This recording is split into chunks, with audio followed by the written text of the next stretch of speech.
इस प्रकार से ये जान नहीं पा रही कि हम ठाकुर जी को बैठाएं तो बैठाएं कहाँ। कभी आसन को उल्टा करती हैं, कभी आसन को सीधा करती हैं। मेरे ठाकुर जी निहार रहे हैं उस विदुरानी के उस प्रेम को, उस विदुरानी के प्रेम को देख करके ठाकुर जी उनको निहार रहे हैं कि विदुरानी मेरी काकी देखिए मुझे बिठाने के लिए सोच नहीं पा रही है, ऐसा सुध-बुध भूल गई कि मैं बैठाऊं तो बिठाऊं कहां अपने केशव को, अपने कृष्ण को। तुरंत में विदुरानी ने उस आसन को उल्टा ही बिछा दिया, क्योंकि प्रभु के आगमन पर जीव मौन हो जाता है, जीव की कोई कामना नहीं रहती। जैसे ही प्रभु को आसन पर बिठा दिया, प्रभु के तरफ बैठ करके प्रभु के उन चरण पादुकाओं को निकाल करके कहने लगी कि लाला केशव तू भूखा होगा ना। कि हाँ काकी, मैं दुर्योधन के यहाँ गया तो मैंने उस 56 भोग को नहीं खाया, क्योंकि काकी मुझे अपने हाथ से खिलाएगी, अपने हाथ से। विदुरानी तो सुध-बुध भूल करके भाग करके बाग में गई और बाग में जाकर के केले के फलों को तोड़ करके लाई और अपने केशव के सामने बैठ करके केशव के उस मनमोहक छवि का दीदार करते हुए केले को छीलना प्रारंभ कर दिया। जैसे केले को छीला, ऐसी प्रभु के प्रेम में वो पागल हो गई कि प्रभु को पाने की चाह में उसने ये तनिक भी नहीं सोचा कि मैं प्रभु को क्या खिला रही हूँ। उसने प्रभु को जैसे ही केले के छिलकों को खोला, गूदे को उठाया, गूदे को साइड से फेंक दिया और छिलकों को मेरे केशव को खिला दिया। तो केशव ने उन छिलकों को लिया और खाना प्रारंभ कर दिया मेरे कृष्ण ने। और मेरे केशव काकी की तरफ निहार रहे हैं, मेरी काकी भी मेरे केशव की तरफ निहार रही है और छिलकों को खाते जा रहे हैं, बड़े प्रेम से बड़े भाव से खा रहे हैं। मेरा केशव, मेरा कृष्ण, मेरा वो द्वारकाधीश इस प्रकार से खा रहा है। और काकी जैसे ही वो इन छिलकों को खा लेते थे, पुनः दूसरा केला छीला, उसके गूदे को निकाल के फेंक दिया, छिलका पुनः पकड़ा दिया। मेरे केशव ने उस छिलके को ले लिया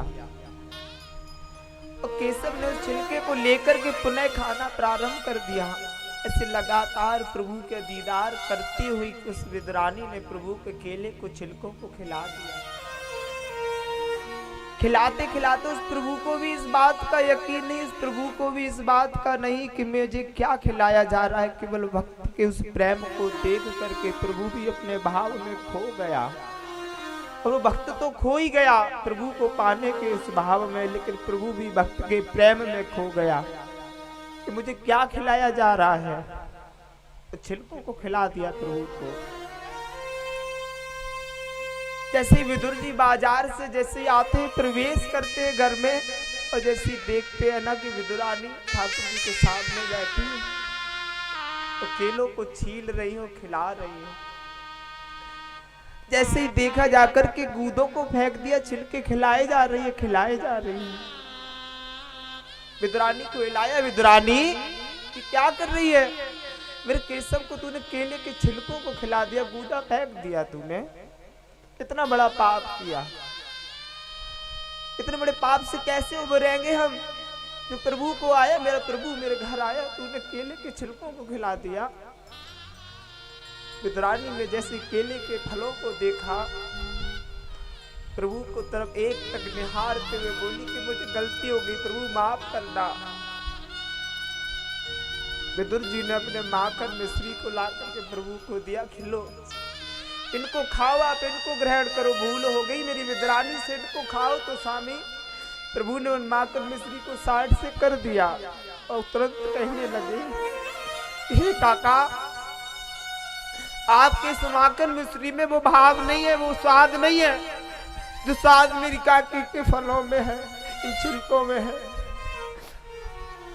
मुझे नहीं खाना ये आपके माखन मिश्री, मुझे तो ये छिलके ही प्यारे लग रहे, छिलके ही अच्छे लग रहे। और प्रभु वो छिलकों को खाते चले गए। इस प्रकार से राजा परीक्षित ने पूछा कि सुखदेव भगवान, प्रभु इतना भाव में पागल हो जाता है, इतना प्रेम में पागल क्यों हो जाता है कि ये भी नहीं देखता कि भक्त मुझको क्या खिला रहा है। इसलिए वो भक्त बख्तर भगवान है मेरे प्यारे, वो ये नहीं देखता, केवल वो भाव देखता है कि मेरे भक्त का भाव कैसा है, वो सच्चे मन से मेरा प्यार करता है, मुझे खिलाता है कि नहीं खिलाता है। तो भगवान को पाने के लिए प्रेम होना चाहिए, भाव होना चाहिए, तब जाकर के भगवान मिलते हैं। ऐसे नहीं मिल जाता है मेरा भगवान, मेरा परमेश्वर, मेरा भगवान की प्यारी ऐसे नहीं मिलता। उसको पाने के लिए उसकी तरह सरल बनना पड़ता है, डूबना पड़ता है उसकी सेवा में। इस प्रकार से विदुरानी के छिलकों को खाकर के प्रभु चल देते हैं।